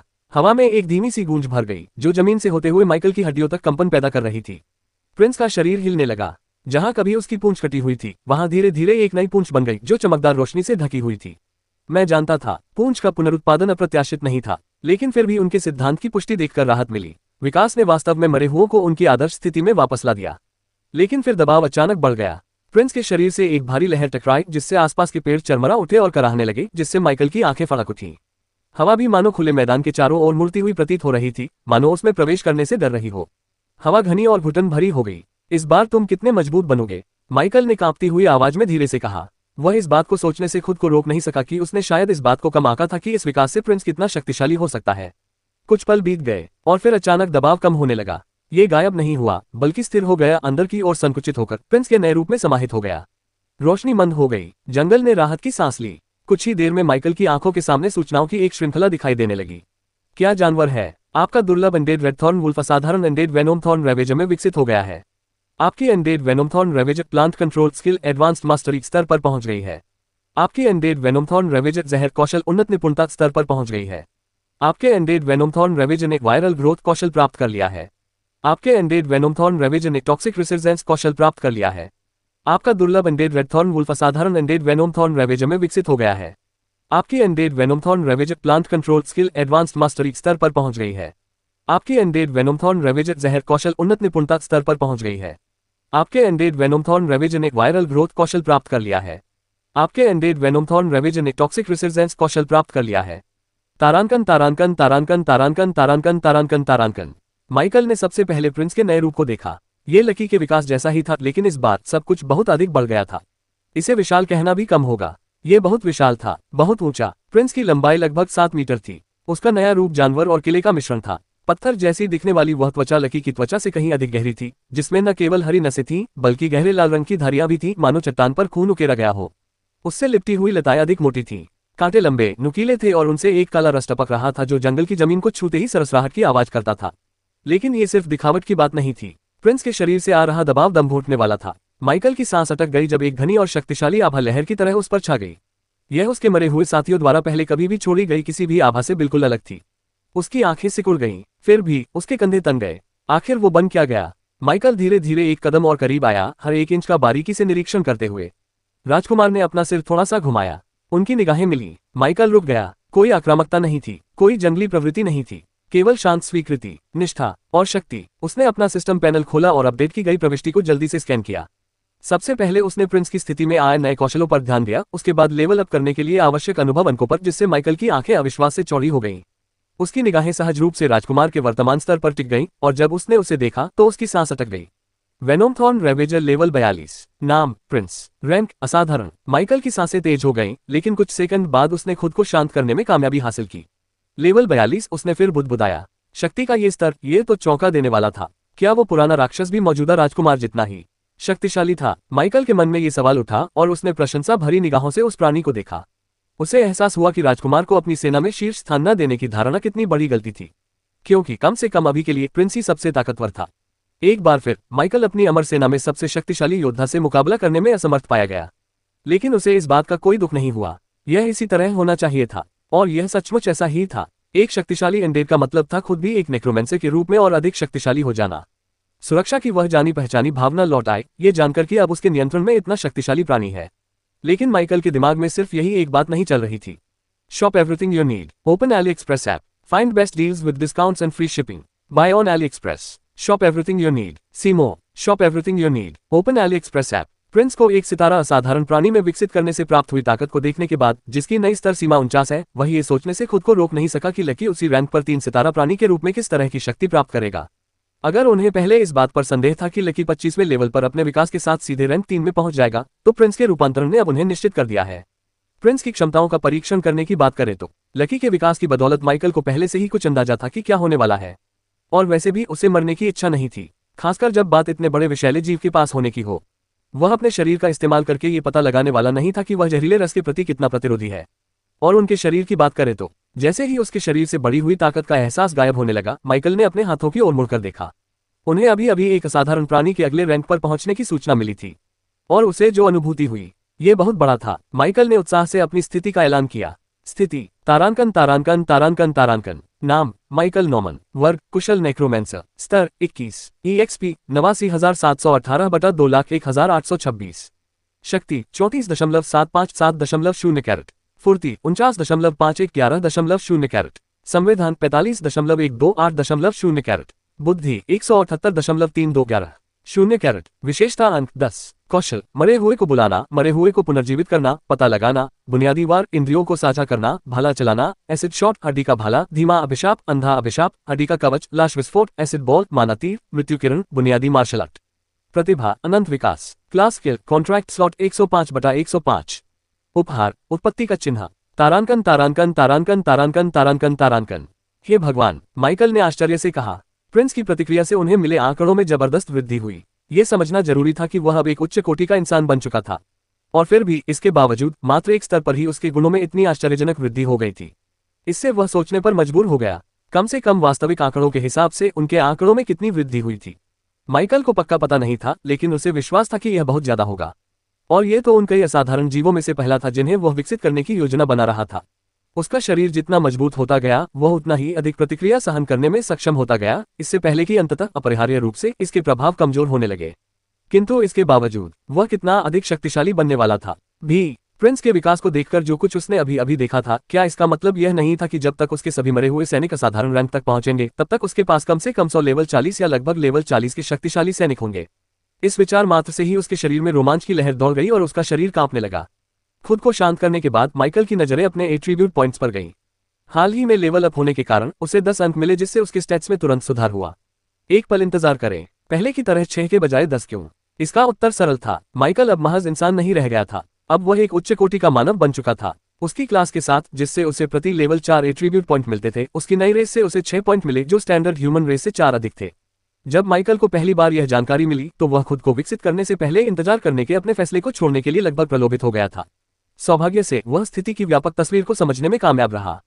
फिर भी उच्च मानव जाति निस्संदेह अविश्वसनीय थी। इस क्लास के साथ मिलने वाली प्राकृतिक स्टेट वृद्धि भी प्रभावशाली थी। शक्ति में जोड़ 1.5, चपलता में जोड़ 2, सहनशक्ति में जोड़ 1 और बुद्धिमत्ता में जोड़ 2.5। ये महत्वपूर्ण उपलब्धियां थीं। माइकल जानता था कि शुरुआत से ही उच्च मानव जागृति प्राप्त करने वाले अन्य लोगों की तुलना में वह जरूरी नहीं कि सबसे कमजोर था, लेकिन वह सबसे मजबूत लोगों में भी नहीं था। सर्वोत्तम स्थिति में वह संभवतः उच्च मानव जाति की सामान्य आबादी के औसत से ऊपर था। माइकल ने अपने एट्रीब्यूट पॉइंट्स पर नजर डाली और उसे अपने इंटेलिजेंस स्टेट में 2 पॉइंट्स निवेश करने का लालच हुआ। उसने सोचा कि शायद इससे किसी नए कौशल का विकास हो सकता है, लेकिन अपनी हमेशा की किस्मत को याद करके उसने अपना सिर हिलाया और इस विचार को छोड़ दिया। अधिक से अधिक विकास के लिए बचे 2 दिनों में वह ध्यान के माध्यम से अपनी बुद्धि बढ़ा सकता था। इस तरह वह एट्रीब्यूट पॉइंट्स भी बचा लेगा। माइकल ने प्रिंस को आखिरी बार देखा, एक और पल के लिए उस विशालकाय जानवर की प्रशंसा करने का मौका दिया जो अब उसकी अमर सेना के स्तंभ के रूप में खड़ा था। प्रिंस द्वारा फैलाई गई विशैली आभा अभी भी वातावरण में व्याप्त थी, घनी और भारी, लेकिन इससे माइकल को बेचैनी नहीं हुई, बल्कि इससे उसे सुकून का एहसास हुआ। एक शक्तिशाली एंडेड एक शक्तिशाली नेक्रोमेंसर था। उसने अपना हाथ उठाया और बर्खास्तगी का आदेश सक्रिय कर दिया। अंधेरे प्रकाश की एक झिलमिलाहट के साथ राजकुमार घूमती हुई छायाओं में विलीन हो गया और पाताल लोक में वापस गायब हो गया। माइकल ने धीरे से सांस छोड़ी, उसका दिमाग पहले से ही अगले कदम की ओर बढ़ रहा था। अमर ग्रिफिन, उसके 3 सितारा दुर्लभ प्राणियों में से दूसरा। विकास के लिए अगला प्राणी। 125 विकास अंकों के साथ ये प्रिंस की तरह ही 1 सितारा असाधारण श्रेणी में प्रवेश कर सकता है। इस विचार ने उसे एक शांत आत्मविश्वास से भर दिया। अगर राजकुमार इतने भयानक रूप में परिवर्तित हो जाता तो ग्रिफिन को किस प्रकार की शक्ति प्राप्त होती। माइकल एक तरफ मुड़ा और मृत शरीर वाले ग्रिफिन पर चढ़ गया। जैसे ही वह बैठा, उसके पंख फड़फड़ाए और बिना किसी आदेश के वह पंख फड़फड़ाते हुए हवा में उड़ गया। जब वे उस सुनसान जगह को पीछे छोड़कर जा रहे थे, तब माइकल ने पीछे मुड़कर नहीं देखा। दिन का शेष भाग अपेक्षाकृत शांतिपूर्ण ढंग से बीता।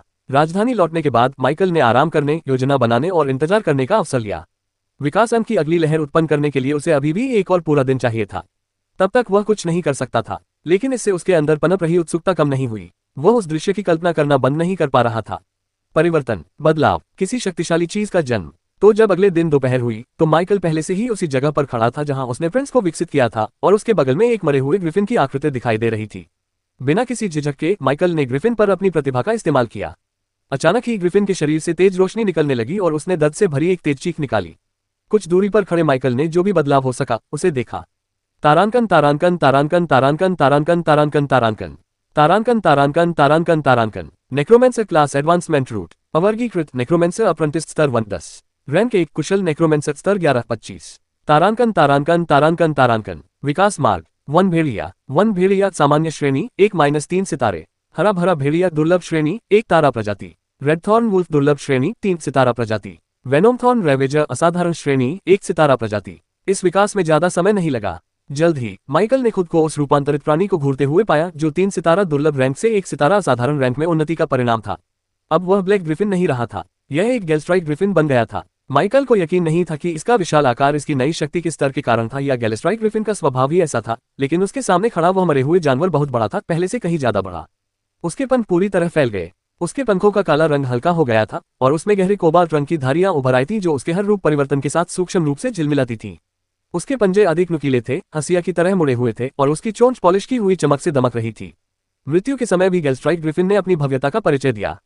शक्ति। माइकल एक कदम और करीब आया और उसकी आंखों को सिकोड़कर उसके शरीर की बारीक बनावट का निरीक्षण करने की कोशिश करने लगा। उस प्राणी की गर्दन के बाल, जो कभी छोटे और बेतरतीब थे, अब हवा में छाया और प्रकाश के संयुक्त रेशों की तरह लहरा रहे थे।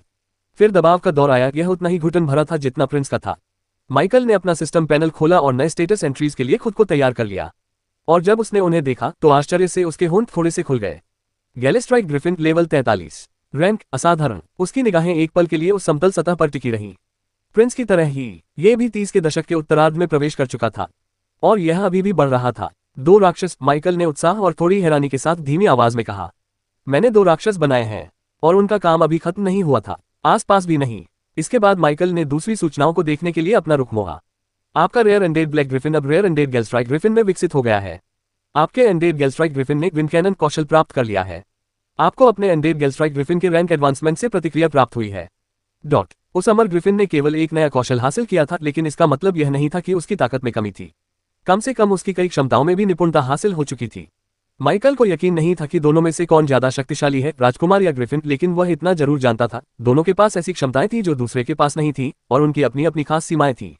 महत्वपूर्ण बात यह थी कि दोनों ही निर्विवाद रूप से शक्तिशाली थे। केवल 8 और स्तरों के बाद दोनों रैंक 2 के शिखर पर पहुंच जाएंगे। माइकल को यह नहीं पता था कि उसकी वर्तमान क्षमता उसकी उम्र के अन्य जागृत व्यक्तियों की तुलना में कैसी है, लेकिन उसके जैसा नवागंतुक भी ये बता सकता था। यदि केवल वर्ग क्षमताओं की बात हो तो कुछ ही लोग उसका मुकाबला कर सकते थे। जैसे ही ये विचार उसके मन में कौंधे, उसने अपना ध्यान ग्रिफिन के नए कौशल की ओर मोड़ा, ये देखने के लिए उत्सुक था कि वह क्या कर सकता है। माइकल ने पलकें झपकाईं। विंड कैनन बेसिक मास्टरी प्रवीणता 1-0%। विंड कैनन आसपास की हवा की ऊर्जा को संघनित करके गतिज बल के एक केंद्रित विस्फोट में परिवर्तित करता है, जिसे सीधी रेखा में दागा जाता है। Cool down 5 minute. वह एक ऐसा कौशल नहीं था जिसका आप शिकार बनना चाहते थे। एक उच्च दबाव वाली किरण हैन्ना। उसने बुदबुदाते हुए कल्पना की कि वह विशालकाय ग्रिफिन उड़ान के बीच में ही इसे छोड़ देगा।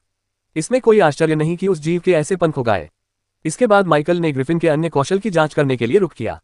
अब वे सभी पहले से कहीं अधिक मजबूत हो गए थे। अब तुम्हारी ताकत को देखते हुए और इस तथ्य को देखते हुए कि मैं तुम्हें बुला सकता हूं, मुझे लगता है कि अब समय आ गया है कि मैं तुम्हें नाम से पुकारना शुरू करूं। उसने मरे हुए ग्रिफिन की पीली आंखों में देखा। उड़ान। उस मृत राक्षस ने स्वीकृति के रूप में अपना विशाल शरीर हिलाया। माइकल ने कुछ देर तक उसे घूरा, फिर अपनी नजरें हटा ली। फ्लाइट उसका आखिरी लेवल 25 का अंडेड था जिसे उसे विकसित करना था। अब बाकी चीजों को विकसित करने का समय आ गया था। अपने मौजूदा विकास अंकों के साथ उसके पास 2 विकल्प थे, कई नए बुलाए जा सकने वाले मरे हुए प्राणियों को दुर्लभ श्रेणी में विकसित करना, या 3 मौजूदा 1 सितारा दुर्लभ श्रेणी के प्राणियों को 3 सितारा दुर्लभ श्रेणी के प्राणियों में विकसित करना। कुछ सोचने के बाद उसने दूसरा विकल्प चुना। अंततः जिज्ञासा की जीत हुई। और इसके अलावा 3 मरे हुए प्राणी थे, लिली, बिगिनिंग और घोस्ट, जो बिल्कुल सही स्तर के थे। इतना भी अधिक नहीं कि विकास के साथ वे रैंक 2 पर पहुंच जाएं, लेकिन इतना अधिक जरूर है कि अब उन्हें अगली नस्ल की रैंक में विकसित करने से उनकी ताकत में काफी वृद्धि होगी और वे रैंक 1 के शिखर पर पहुंच जाएंगे। माइकल को इस बात का एहसास थोड़ा देर से हुआ। असाधारण रैंक से रैंक 2 पर पहुंचने वाले एक एंडेड ने दुर्लभ रैंक पर पहुंचने वाले एंडेड की तुलना में कहीं बेहतर प्रतिक्रिया दी। यही एक कारण था कि पिछले कुछ दिनों में उसने जितना भी शिकार किया था, उसके बावजूद उसके किसी भी मरे हुए सैनिक ने रैंक 1 के शिखर तक नहीं पहुंच पाया था। उन्होंने जानबूझकर उनकी शक्ति के स्तर को अधिक समान रूप से वितरित किया था। साथ ही अगर वह वरिष्ठता के आधार पर विकसित हो रहा होता तो लकी और प्रिंस के बाद अगला नंबर उनके तीसरे भाई दूसरे भेड़िए का होना चाहिए था। लेकिन वो भेड़िया बाकी दोनों की तुलना में यह उतना खास नहीं था। इसकी खूबियों के बावजूद माइकल को इसे विकसित करने में कोई प्रेरणा नहीं मिली, खासकर तब जब उसे इस बात की कोई जिज्ञासा नहीं थी कि यह भविष्य में क्या बन सकता है। क्योंकि लकी और प्रिंस पहले ही बहुत आगे जाकर एक नया रास्ता बना चुके थे। वह सचमुच एक दुर्भाग्यपूर्ण भेड़िया था। अपना निर्णय लेने के बाद माइकल ने घोस्ट को बुलाया। जहां तक लिली और बिगिनिंग की बात है, उसके पास उन्हें सीधे अरोरा से उत्पत्ति की भूमि में बुलाने के लिए पर्याप्त माना नहीं था। उसने कुछ दिन पहले इसे आजमाया था और उसकी सारी माना शक्ति लगभग खत्म हो गई थी, इतनी कि उसे अपनी स्थिति को बिगड़ने से रोकने के लिए एक स्पिरिट क्रिस्टल का उपयोग करने के लिए मजबूर होना पड़ा था। इसलिए घोस्ट स्पेक्ट्रल सेंटुरियन एंट को बुलाने के बाद उसने अपनी चेतना को वापस अरोरा में स्थानांतरित कर दिया। वहां उसने लिली और बिगिनिंग को अपने घर में पाया और उन्हें अपने भंडारगृह में रख दिया, फिर उत्पत्ति की भूमि पर लौटकर उन्हें बाहर ले आया। माइकल ने अपने सामने खड़े तीनों मरे हुओं को देखने के लिए मुड़ा। घोस्ट चुपचाप खड़ा रहा, उसकी उपस्थिति हमेशा की तरह गहरी और घनी थी। बिना एक शब्द बोले भी स्पेक्ट्रल सेंटुरियन एंट ने खतरे का एहसास कराया। उसके शरीर से रिसने वाली रहस्यमयी लकीरें पानी पर धुएं की तरह तैर रही थीं, अलौकिक और ठंडी। उसके दरांती जैसे जबड़े एक बार चटके, मानो उसकी निगाह को स्वीकार कर रहे हों। इसके बाद माइकल ने अपने मरे हुए ऑर्क्स का निरीक्षण करने के लिए अपना रुख मोड़ा। पहला था बिगिनिंग, जो अपने शरीर पर विशिष्ट कवच बांधे और अपनी पीठ पर विशाल हथौड़ा रखे हुए लंबा खड़ा था। फिर लिली थी, हालांकि दिखने में वह कहीं कम डरावनी थी। उसने सामान्य कपड़े पहने थे और एक संदिग्ध फैशन पसंद वाली छोटी चचेरी बहन की बदौलत उसने हल्का फुल्का मेकअप भी किया हुआ था। अपनी अजीबोगरीब वेशभूषा के बावजूद लिली को जादू टोना करने में मदद करने के लिए कई जादुई वस्तुएं उपहार में मिली थीं। माइकल ने अपनी प्रतिभा को सक्रिय करने से पहले उन दोनों पर सरसरी नजर डाली। उन्हें किसी असामान्य घटना की उम्मीद नहीं थी, लेकिन तभी सिस्टम से एक घंटी बजी। उसके सामने एक अलग संदेश प्रकट हुआ जिसे उसने पहले कभी नहीं देखा था। आपकी अमरता की शुरुआत एक असाधारण सामग्री से होती है। क्या आप इसे ग्रहण करके विकसित होना चाहते हैं? आपकी एंडेड लिली एक असाधारण सामग्री से युक्त है। क्या आप इसे विकसित करने के लिए उपयोग करना चाहते हैं? माइकल ने पलकें झपकाईं। रुको, जरा ठहरो। आपकी अमरता की शुरुआत एक असाधारण सामग्री से होती है। क्या आप इसे ग्रहण करके विकसित होना चाहते हैं? आपकी एंडेड लिली एक असाधारण सामग्री से युक्त है। क्या आप इसे विकसित करने के लिए उपयोग करना चाहते हैं? माइकल ने पलकें झपकाईं। रुको, जरा ठहरो। ऐसा पहले कभी नहीं हुआ था, लेकिन नोटिफिकेशन को दोबारा पढ़ने के बाद माइकल को जल्दी ही समझ आ गया कि क्या हो रहा है। जादुई वस्तुएं। यह पहली बार था जब उसने किसी जादुई वस्तु का उपयोग करके किसी मरे हुए प्राणी को विकसित करने का प्रयास किया था। नहीं, समस्या वस्तु में नहीं बल्कि उसकी सामग्री में थी। जैसे ही माइकल को इस बात का एहसास हुआ, उसकी धड़कनें तेज हो गईं। वह अपनी प्रतिभा के बारे में कुछ नया सीखने वाला था। तो क्या पदार्थ किसी मरे हुए प्राणी के विकास को प्रभावित कर सकते हैं? क्या यह आगे आने वाली नस्ल को बदलता है या उसे बेहतर बनाता है? और क्या पदार्थों के उपयोग के संबंध में कोई नियम है? उसने सोचा। उसके दिमाग में विचारों की झड़ी लग गई, लेकिन उसने जल्दी ही अपनी आगे की कार्रवाई तय कर ली। माइकल को अपने मरे हुए प्राणियों को फिर से विकसित करने की कोई जल्दी नहीं थी। इसके बजाय वह शोध में जुट गया। उसने सबसे पहले एक और मरे हुए ओर्क को बुलाया जो कवच से सुसज्जित था। उसने एक बार फिर उस पर अपनी प्रतिभा का प्रयोग करने की कोशिश की। जो संदेश दिखाई दिया वह पहले जैसा ही था। आपके एंडेड ओर्क के पास एक असाधारण सामग्री है। क्या आप इसे विकसित करने के लिए उपयोग करना चाहते हैं? माइकल सोच में डूब गया और उसकी भौहें तन गईं। यह उसके पहले के निष्कर्षों से मेल खाता था। उत्सुकतावश उसने मरे हुए ओर्क को निहत्था कर दिया और अपनी प्रतिभा को एक बार फिर आजमाने की कोशिश की। इस बार जो संदेश सामने आया वह उसके लिए जाना पहचाना था। 25 विकास अंक प्राप्त करके रैम में विकसित करें। बिना किसी झिझक के माइकल ने हाँ बटन दबा दिया। जैसे ही विकास की प्रक्रिया शुरू हुई, उस मरे हुए ओर्क का शरीर चमकने लगा। जल्द ही आपका रेयर एंडेड ओर्क अब रेयर एंडेड गोलियात में विकसित हो गया है। आपके एंडेड गोलियात ने ग्रेटर स्ट्रेंथ कौशल प्राप्त कर लिया है। गोलियत। माइकल ने अपने नवविकसित मरे हुए प्राणी को घूरते हुए बुदबुदाया। उसके चेहरे पर एक अजीब भाव झलक रहा था। विकसित हुए वे मरे हुए प्राणी बेहद भयावह रूप से ऊंचे खड़े थे। उसकी त्वचा का रंग हल्का भूरा था। यदि इसकी असामान्य पीली रंगत और विशाल आकार न होता तो कोई इसे जीवित प्राणी समझ सकता था, एक विशाल विचित्र रूप से मौन योद्धा जो मृत्यु की गरिमा से लिपटा हुआ है। माइकल और करीब आया और उस बदलाव का जायजा लेने लगा। यह मानवाकार था, 2 पैरों वाला, हर तरह से सुगठित, मानो पत्थर से तराशा गया हो। नीचे का स्थान भी पब फ्यूचर विज्ञापन। तुम किसी पौराणिक पात्र की तरह दिखते हो, माइकल ने धीरे धीरे उसके चारों ओर घूमते हुए बुदबुदाया। गोलियत की निगाहें माइकल पर टिक गईं। माइकल ने धीमी सी सीटी बजाए। हाँ, तुम मोर्चे पर ही रहोगे। उसने सिस्टम संदेश की दोबारा जांच की। आपके एंडेड गोलियात ने ग्रेटर स्ट्रेंथ कौशल प्राप्त कर लिया है। अधिक शक्ति, बुनियादी महारत, दक्षता 0.0%। यह अस्थायी रूप से शारीरिक शक्ति को बढ़ाता है। बुनियादी दक्षता हासिल करने पर ताकत में 20% की वृद्धि होती है। सामान्य विकास से मुझे बिना किसी असाधारण सामग्री का उपयोग किए यही परिणाम मिलेगा। तो अगर मैं इसका उपयोग करूं तो क्या होगा? माइकल ने बचे हुए मरे हुओं पर एक नजर डाली। शुरुआत लिली। दोनों ने अभी भी वही कपड़े पहने हुए थे जिनके कारण पहले संदेश आया था। देखते हैं यह मामला कितना उलझा हुआ है। बिना कुछ और कहे उन्होंने अपनी प्रतिभा का प्रदर्शन किया। इस बार बिगिनिंग गाने पर संदेश तुरंत वापस आ गया। आपकी अमरता की शुरुआत एक असाधारण सामग्री से होती है। क्या आप इसे ग्रहण करके विकसित होना चाहते हैं? माइकल मुस्कुराया। विकास के अंक, अपनी सीमा दिखाओ। विकसित होना। जैसे ही उसने विकास की पुष्टि की, बिगिनिंग का शरीर कांप उठा। प्रकाश फूट पड़ा। सामान्य विकास में दिखने वाला चमकदार सफेद प्रकाश नहीं, बल्कि एक गहरा प्रकाश जो एक विचित्र लय के साथ स्पंदित हो रहा था। माइकल की आंखें सिकुड़ गईं। यह अलग था। इसके अलावा बिगिनिंग द्वारा उत्पन्न दबाव पिछले ऑफ की तुलना में कहीं अधिक मजबूत था। विकास के परिणामस्वरूप हुए परिवर्तन से उपजे दर्द की चीख के बाद बिगिनिंग का रूप विकृत, भारी और पुनर्गठित हो गया। तेज रोशनी के कारण माइकल को ठीक से दिखाई नहीं दे रहा था, लेकिन वह बिगिनिंग पर मौजूद कवच और हथौड़े को गायब होते हुए देख सकता था। शायद व्यवस्था का उपभोग करने से यही तात्पर्य था। जमीन कांप उठी। फिर सन्नाटा छा गया। जब रोशनी कम हो गई तो माइकल अपने सामने मौजूद आकृति को घूरने लगा। आपका रेयर एंडेड ओर्क अब रेयर म्यूटेटेड एंडेड गोलियात में विकसित हो गया है। आपके उत्परिवर्तित एंडेड गोलियात ने ग्रेटर स्ट्रेंथ कौशल प्राप्त कर लिया है। आपके उत्परिवर्तित एंडेड गोलियात ने आकार परिवर्तन कौशल प्राप्त कर लिया है। पहली नजर में एक नए कौशल के अलावा बिगिनिंग की स्थिति में कोई बदलाव नहीं दिख रहा था। नहीं, वास्तव में एक स्पष्ट परिवर्तन देखने को मिला। एक बात तो यह है कि उसी नस्लीय वर्गीकरण को बरकरार रखने के बावजूद बिगिनिंग पिछले ऑफ की तुलना में काफी बड़ा था। लेकिन जिस बात ने माइकल का ध्यान वास्तव में आकर्षित किया वह स्टेटस पैनल पर एक नया शब्द था, उत्परिवर्तित। ये बिल्कुल नया था और माइकल को ठीक ठीक पता था कि यह क्यों प्रकट हुआ था।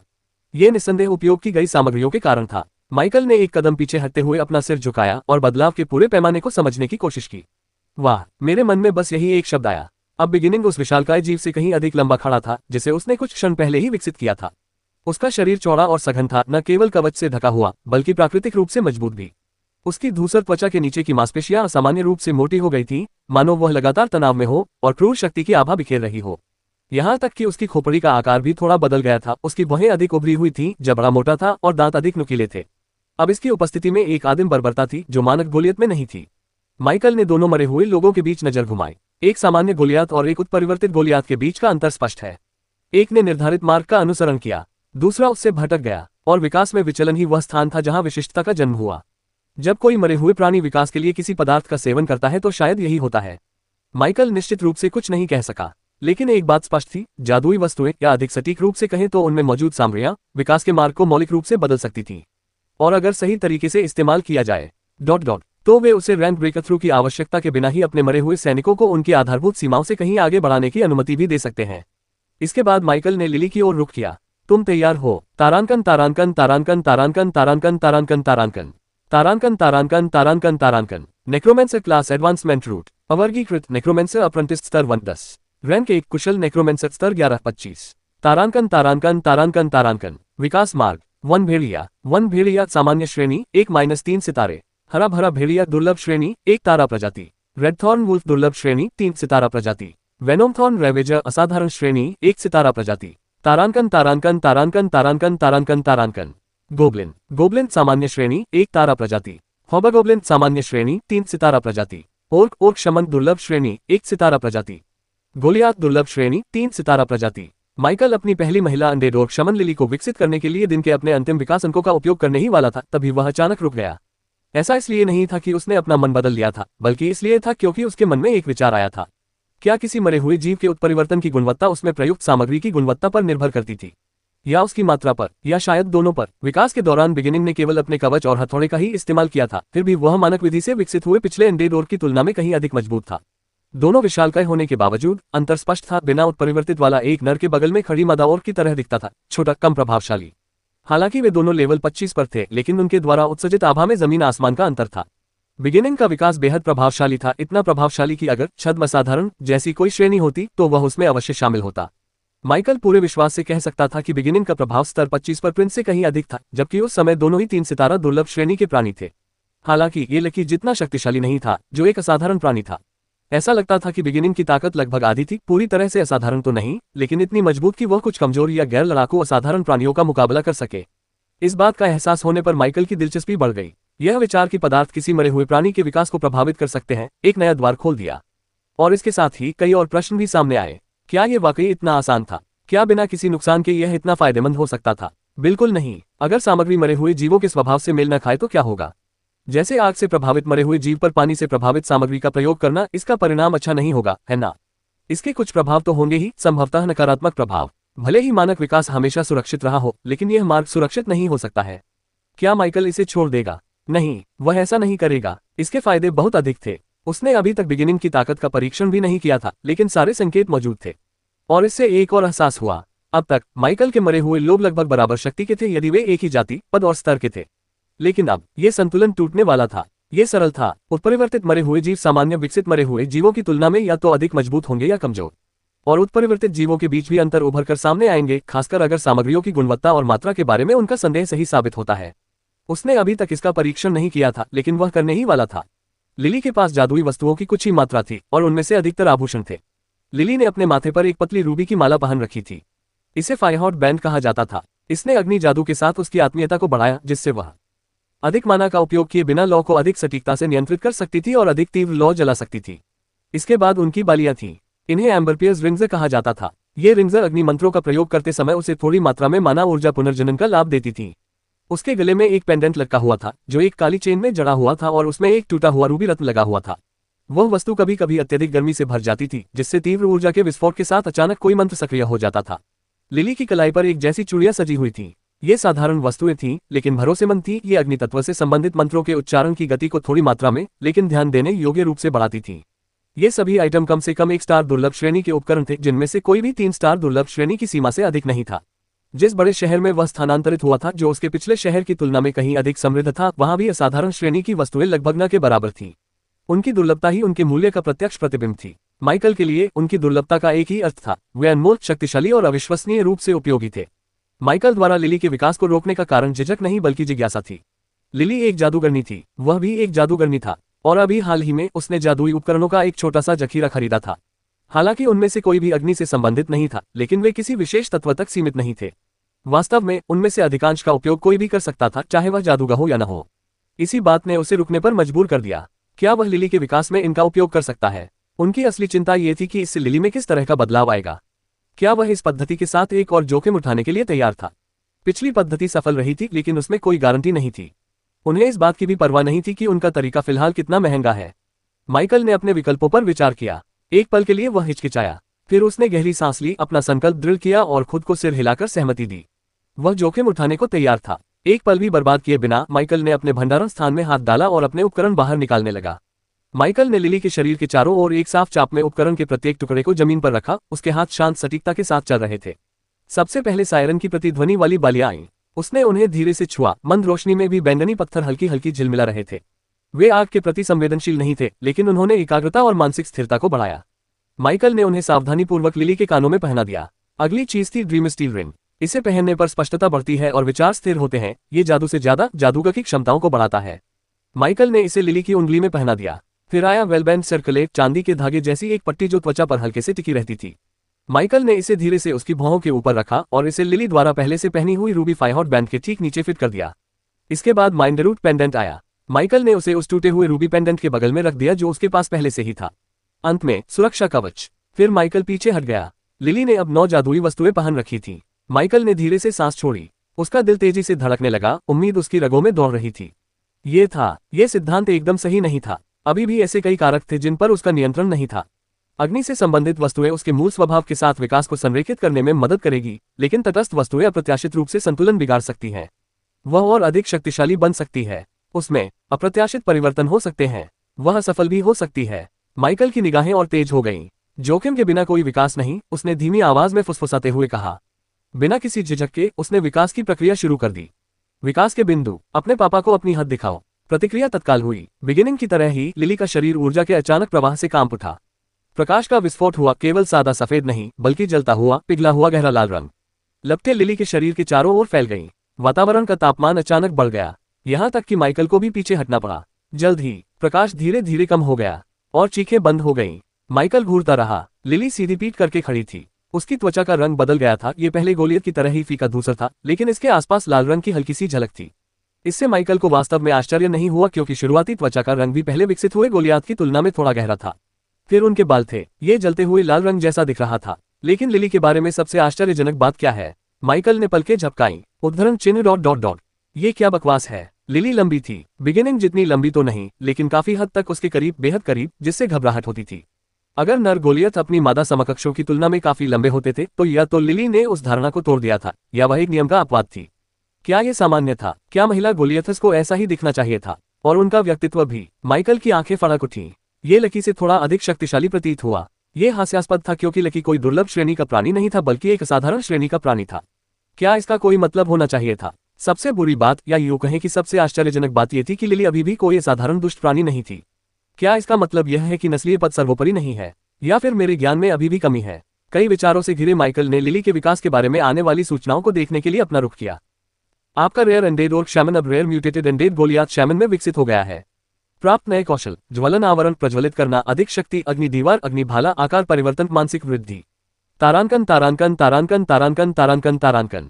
माइकल ने धीमी अचंभित हंसी हंसी। लिली के शारीरिक बदलाव हैरान करने वाले थे, लेकिन उसके द्वारा हासिल किए गए नए कौशल एक सुखद आश्चर्य थे।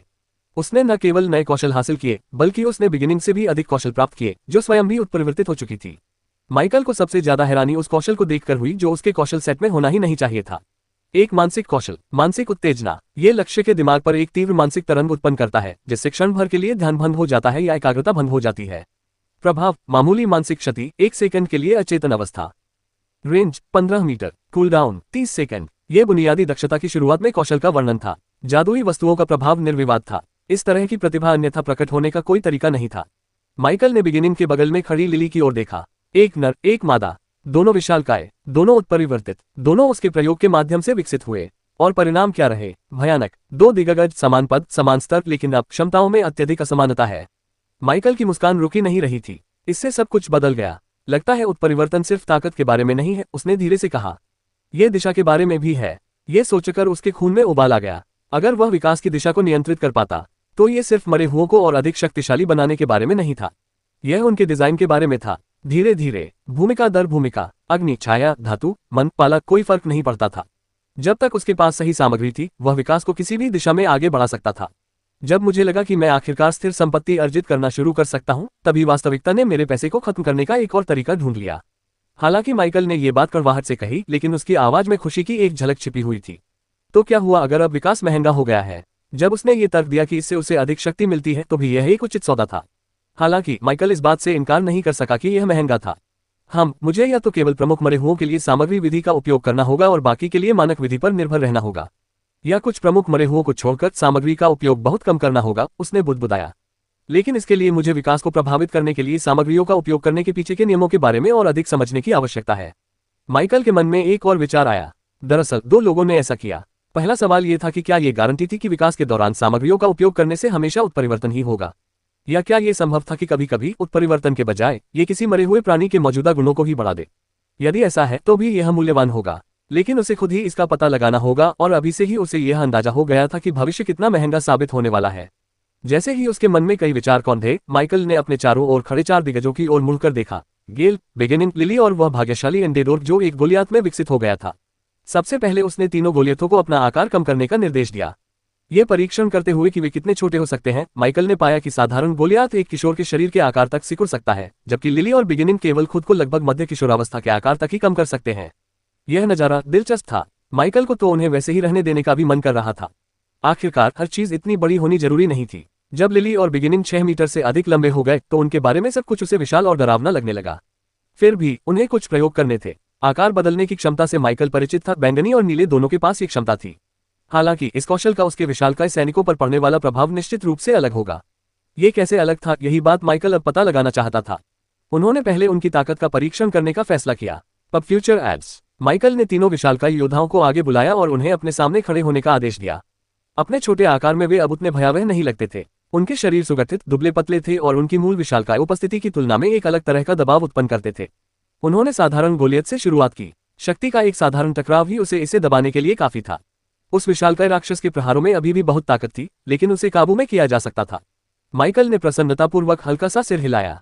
फिर वह लिली की ओर बढ़ गया। जैसे ही उनके हाथ आपस में मिले, माइकल की आंखें चौड़ी हो गईं। उस पर जो बल लगा वह सामान्य गोलियत की क्षमता से कई गुना अधिक था। एक पल के लिए तो उसका पैर भी फिसल गया। उसने अपने पैरों को जमीन में गाड़ दिया और भी जोर से पीछे धकेला, लेकिन खाई साफ थी, जबकि वह मुश्किल से ही स्थिर रह पा रहा था। तो अपने संक्षिप्त रूप में भी, तुम दोनों अधिक शक्तिशाली हो, माइकल ने बुदबुदाते हुए कहा, और उसे बिगिनिंग की बारी का पहले से ही अनुमान था। जब अंततः उसका सामना बिगिनिंग से हुआ तो उसे यह बात और भी अच्छी तरह समझ में आ गई। लिली की तुलना में बिगिनर का वार हर बार तेज, तीखा और भारी होता जा रहा था, और लिली को भी दबाना आसान नहीं था। माइकल पीछे हट गया। उसकी निगाहें 2 रूपांतरित गोलियतों पर घूम गईं। उसके चेहरे पर एक जटिल भाव था। तुम्हारा छोटा आकार तुम्हारी ताकत को ज्यादा कमजोर नहीं करता। यह उनकी अपेक्षा से भिन्न था। उसके पास मौजूद आकार परिवर्तन कौशल का उद्देश्य इन मानवाकार प्राणियों के लिए प्राणी को छोटा करना था, जिससे गतिशीलता के लिए कुछ ताकत का त्याग करना पड़ता था। लेकिन यहाँ अपने हमलों के पीछे कुछ शारीरिक ताकत खोने के अलावा लिली और बिगिनिंग कुछ मायनों में अधिक मजबूत प्रतीत हुए। ऐसा लग रहा था मानो उनके उत्परिवर्तन ने आकार परिवर्तन को बिना किसी नुकसान के एक शुद्ध लाभ में बदल दिया हो। माइकल ने सिर हिलाते हुए रूखी हंसी हंसी। वे तो किशोरावस्था के मध्य में ही इतने ताकतवर हैं। अगर वे अपने पूरे आकार में लड़े तो कैसे राक्षस बनेंगे। फिर भी ताकत ही एकमात्र महत्वपूर्ण चीज नहीं थी, गति भी उतनी ही महत्वपूर्ण थी। समय बर्बाद किए बिना माइकल उन्हें पास के ही एक बड़े जंगल के खुले मैदान में ले गया। ऊंचे ऊंचे पेड़ और उबड़-खाबड़ भूभाग इसे चपलता और तीव्र गति का परीक्षण करने के लिए एक आदर्श स्थान बनाते थे। वह उनसे काफी दूरी पर खड़ा था और अपना हाथ ऊपर उठाए हुए था। Pub future ads. जब मैं अपना हाथ नीचे करूंगा, हम उस टूटे हुए ठूंठ की ओर दौड़ेंगे। जो पहले आएगा वही जीतेगा। अपने छोटे रूप में मौजूद गोलियतों ने आज्ञाकारी भाव से सिर हिलाया। ये लगभग प्यारा था। माइकल ने हल्की सी मुस्कान बिखेरी और अपना हाथ नीचे कर लिया। वह तेजी से आगे बढ़ा। उसके शरीर में ऊर्जा का प्रवाह हुआ, जिससे उसे जबरदस्त गति मिली। उसके पैरों की फुर्ती तेज थी और वह बड़ी फुर्ती से गिरे हुए पेड़ के तने के ऊपर से कूद गया। एक पल के लिए उसे लगा कि वह उन्हें पीछे छोड़ आया है, लेकिन तभी उसकी दृष्टि के किनारे से एक परछाई तेजी से गुजरी। एक और लिली जंगली जानवर की तरह उससे आगे निकल गई, और उसके ठीक पीछे बिगिनिंग भी ज्यादा पीछे नहीं थी। माइकल ने दांत पीसकर और जोर से धक्का दिया। स्टंप तक पहुंचने से पहले वह बड़ी मुश्किल से बिगिनिंग से कुछ इंच आगे निकल पाया। उसने पीछे मुड़कर देखा। लिली पहले ही रुक चुकी थी, एक विजेता की तरह भुजाएं बांधकर सीधी खड़ी थी। शुरुआत कुछ ही देर बाद हुई। माइकल खिलखिलाकर हंस पड़ा। मैंने तुम्हें बड़ी मुश्किल से हराया बिगिनिंग, और लिली ने तो मुझे पूरी तरह से हरा दिया। यह एक चौंकाने वाला एहसास था। वे गति प्रधान जीव नहीं थे। उनकी शारीरिक बनावट, कौशल और मूल स्वभाव सब कुछ शक्ति और सहनशक्ति पर आधारित था, लेकिन अपने उत्परिवर्तन और आकार परिवर्तन कौशल के बल पर वे उसके जैसे तेज लड़ाकू का मुकाबला कर सकते थे, और यहाँ तक कि उससे आगे भी निकल सकते थे। ये जानना जरूरी है कि माइकल एक औसत दर्जे के बुद्धिमान व्यक्ति के रूप में उनसे प्रतिस्पर्धा कर रहा था। गोलियत। ये प्रजाति स्पेक्ट्रल इंट प्रजाति जैसी ही लगती है। खास, शायद एक सामान्य गोलियत भी ताकत में किसी असाधारण श्रेणी के प्राणी से मुकाबला कर सकता है, माइकल ने अपनी आवाज में स्पष्ट प्रशंसा के साथ कहा। यह एक ऐसे निवेश की तरह था जिसके परिणाम अभी से दिखने शुरू हो गए थे, लेकिन अगर मुझे इस तरह का परिणाम मिलता है तो शायद यह हर एक पैसे के लायक है।